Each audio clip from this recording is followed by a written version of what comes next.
नमस्कार, मैं हूं आपके साथ मयंक। तो देखिए, चीन में इस समय एससीओ की बैठक हो रही है और इसी बैठक के बीच में एक बड़ा संदेश आया है ईरान के सुप्रीम लीडर अली खामेनी साहब की तरफ से।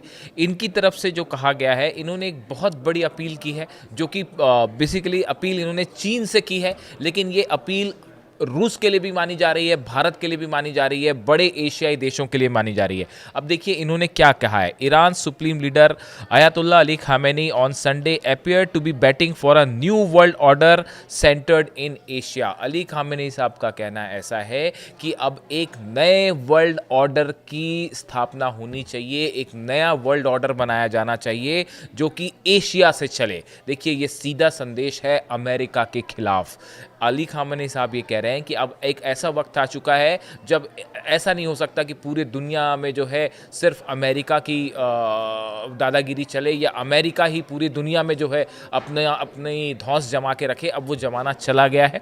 उनका कहना ऐसा है कि अब एक नया वर्ल्ड ऑर्डर बनना चाहिए और जिसका केंद्र होना चाहिए एशिया। देखिए, उन्होंने कहा Iran and China are two countries with ancient civilisations on the two sides of Asia that have the power to create a transformation in the region and the world. देखिए, इन्होंने चीन का जिक्र किया क्योंकि एससीओ की बैठक जो चल रही है, इसमें ईरान और चीन की बायलैटरल मीटिंग हुई है। इन दोनों देशों के नेता जो है वो यहाँ पे मिले हैं और इस बैठक में ईरान के तमाम मुद्दों पर चीन के साथ विस्तार से चर्चा हुई, चाहे वो ऑयल हो, इंपोर्ट एक्सपोर्ट हो, न्यूक्लियर प्रोग्राम हो, सैंक्शंस हो। बताया जा रहा है कि हर मुद्दे पे विस्तार से चर्चा हुई। इस बैठक के दौरान अली खामेनी साहब का चीन के लिए बड़ा संदेश आया। उन्होंने ये कहा कि चाइना और ईरान ये जो है सबसे पुरानी सिविलाइजेशंस हैं और ये दोनों में ताकत है कि ये पूरे वर्ल्ड ऑर्डर को जो है वो चेंज कर सकते हैं। इस तरह का बयान आया। Implementing all the various dimensions of the strategic partnership agreement will help to pave the way for this। इनका कहना ऐसा है कि जितने हमारे स्ट्रैटेजिक पार्टनरशिप्स हुए हैं, जो समझौते हुए हैं, अगर हम इसको धरातल पर उतार लें, इनको अगर साकार कर लें, तो ये एक नया वर्ल्ड ऑर्डर बनाने में ईरान और चीन की बड़ी भूमिका हो सकती है। अब देखिए, ये जो न्यू वर्ल्ड ऑर्डर की बात करी अली खामेनी साहब ने, इससे रूस भी सहमत होगा और जो विदेश नीति के जानकार बता रहे हैं कि इनकी इस बात से न सिर्फ रूस सहमत होगा बल्कि भारत भी सहमत होगा। उसकी वजह यह है कि आप देखिए, अगर पिछले कुछ महीनों की हम बात करें तो अमेरिका ने ईरान को टारगेट किया, उसके ऑयल पर बैन्स लगाया, न्यूक्लियर प्रोग्राम का तो आप देख ही रहे हैं, सब कुछ सामने है ही। भारत के ऊपर जो है वो 50% टैरिफ लगा दिया गया है और रूस के ऑयल को लेकर जो है वो अमेरिका एकदम सख्ती बरते हुए है। देखिए, 1 मई को ट्रंप ने जो है वो कई सारे सेकेंडरी जो सैंक्शंस थे वो लगाए ईरान के ऊपर और ये भी कहा साथ में कि भाई जो कंट्रीज़ ईरान से अगर ऑयल खरीदेंगी या पेट्रोकेमिकल्स खरीदेंगी, हम सबके ऊपर सैंक्शंस लगा देंगे, सबके ऊपर हम टैरिफ लगा देंगे।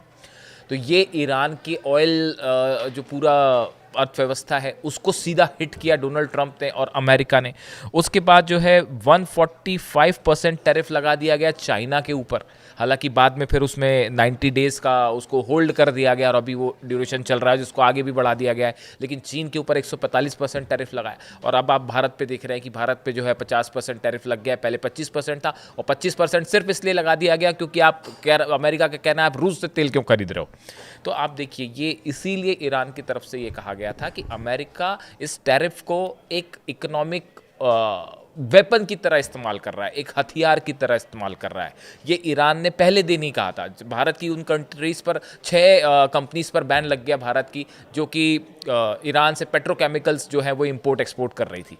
इसी तरह से चाइना के साथ जो तेल का कारोबार है उसको लेकर कई सारी कंपनीज पे सैंक्शन लगा चुका है अमेरिका, कई सारे शिप्स बैन हो चुके हैं। तो अब कुल मिला के इन सबको देखते हुए ये एक ज़रूरत महसूस की जा रही है, जो अली खामेनी साहब कह रहे हैं, ये ज़रूरत पूरे एशियन कंट्रीज़ में फील हो रही है। रूस इस बात से सहमत दिखाई दे रहा है, चीन इस बात से सहमत दिखाई दे रहा है, हिंदुस्तान इस बात से सहमत दिखाई दे रहा है कि एक नया बड़ा वर्ल्ड ऑर्डर की दिशा में बात आगे बढ़ रही है। देखिए, जिस तरह से पुतिन साथ आए, जिनपिंग साथ आए, ईरान के राष्ट्रपति पेजिशकियान वहां पे हैं, भारत के प्रधानमंत्री नरेंद्र मोदी इस बैठक में शामिल हुए, एससीओ में इन्होंने हिस्सा लिया और जो तस्वीरें वहां पे आई, देखिए ये बहुत बड़ा अगर आप देखें, रूस चीन, भारत, ईरान, ये जो कंट्रीज़ हैं, अगर आप इनका पूरा ओवरऑल इकोनॉमी देख लें या इनकी जनसंख्या देख लें तो ये एक बहुत मजबूत संगठन बनता दिख रहा है। कुछ समय पहले भी हमने ये बात आपको बताई थी कि ईरान की तरफ से ये बात कही गई थी, ईरान के विदेश मंत्रालय की तरफ से बात कही गई थी कि एक ऐसा संगठन बनाने की ज़रूरत है जो कि नेटो की तरह हो। जैसा नेटो एक संगठन है और कोल्ड वॉर के समय जब बनाया गया ये संगठन, और उसी तरह से एक और संगठन बनना चाहिए जो कि अमेरिका को की एक हेजेमनी है उसको ख़त्म कर सके। अब इस दिशा में अली ख़ामेनी साहब का ये जो बड़ा पैगाम कह लीजिए आप या एक अपील कह लीजिए, जो ठीक ऐसी उस समय आई है जब दुनिया भर के लीडर चाइना में हैं, तियानजिन में है और एससीओ की बैठक हो रही है। इसी बीच में ये अनाउंसमेंट उनकी तरफ से होना कि एक स्ट्रैटेजिक पार्टनरशिप वाला संगठन बने, एक नया वर्ल्ड ऑर्डर बने, ताकि इकॉनमी को लेके, हथियारों को लेके, युद्ध को लेके किसी एक देश की जो है वो तानाशाही या दादागिरी ना चल पाए। अब इस ख़ामेनी साहब की इस अपील का कितना असर होता है, ये बात कितने आगे बढ़ती दिखाई देती है, ये इस पे हमारी नज़र रहेगी और इससे जुड़ी जो भी जानकारी होगी हम आप तक पहुँचाएंगे। Thank you so much.